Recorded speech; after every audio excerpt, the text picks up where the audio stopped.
পুনৰ NRCৰ প্ৰসংগ কেন্দ্ৰ ৰাজ্য চৰকাৰ NRCৰ সমন্বয়কলৈ জাননী উচ্চতম ন্যায়ালয়ৰ NRCৰ চূড়ান্ত তালিকা প্ৰকাশ পোৱাৰ ৬টা বছৰ পাৰ হ'ল কিন্তু এই ৬ বছৰে NRCত নাম অন্তৰ্ভুক্ত হোৱা সকলে নাপালে পৰিচয় পত্ৰ যিসকলৰ নাম NRCত নুসুমাল তেওঁলোকে পাব লগা আইনী সাহায্যও আজিলৈ নাপালে কিন্তু কিয় এই প্ৰসংগতে উচ্চতম ন্যায়ালয়ৰ জাননী কেন্দ্ৰৰ লগতে অসম চৰকাৰলৈ উচ্চতম ন্যায়ালয়ত অসমৰ NRCক লৈ একাধিক গোচৰ চলি আছে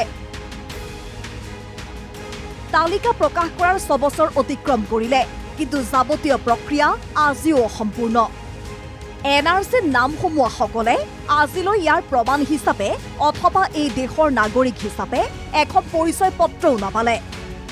আজি যিসকলৰ নাম NRCৰ পৰা বাদ পৰিল তেওঁলোকে পাব লগা আইনী সাহায্য আজিকো প্ৰতি নাপালে এই গুৰুতৰ অভিযোগ আনি উচ্চতম ন্যায়ালয়ৰ কাষ চাপিছিল অসম ৰাজ্যিক জমিয়ত উলামা গুৱাহাটীৰ হাতীগাঁও এই সংক্ৰান্ত সংবাদমেল সম্বোধন কৰে জমিয়ত উলামাই যে জমিয়ত উলামাই উচ্চতম ন্যায়ালয়ত আবেদন দাখিল কৰি NRC 2013 অধীনত নাম অন্তৰ্ভুক্ত হোৱা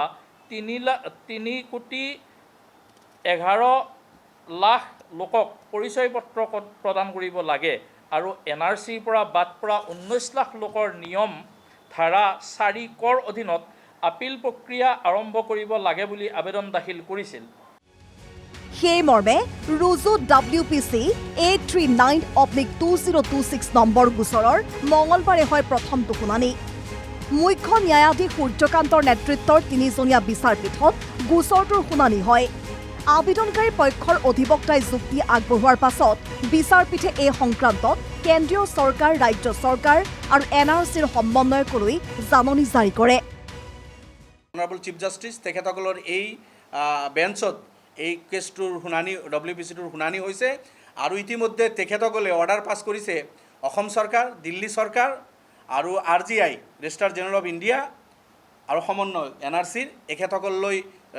তেখেতসকলে নোটিছ পঠাইছে যে কিয় হোৱা নাই গতিকে ইয়াৰ কাৰণে তেখেতসকলে এফিডেভিট ছাবমিট কৰিব দিছে আমি আশাবাদী অসম চৰকাৰ আৰু দিল্লী চৰকাৰে হোম মিনিষ্টাৰ RGI যেহেতু সুপ্ৰিম কোৰ্টে তেখেতসকলৰ প্ৰতি নোটিছ দিছে নিৰ্ধাৰিত সময়ৰ ভিতৰত তেখেতসকলে কিয় আইডেণ্টিটি কাৰ্ড ইস্যু কৰা নাই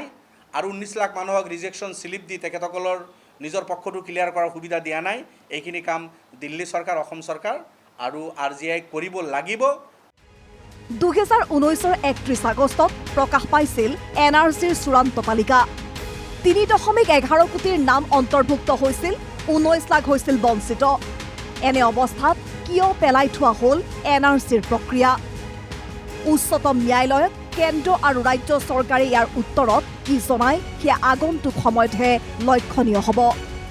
ভিডিঅ' জাৰ্নেলিষ্ট প্ৰাঞ্জিত দৈমাৰীৰ সহযোগত কুশল কলিতা NKTV+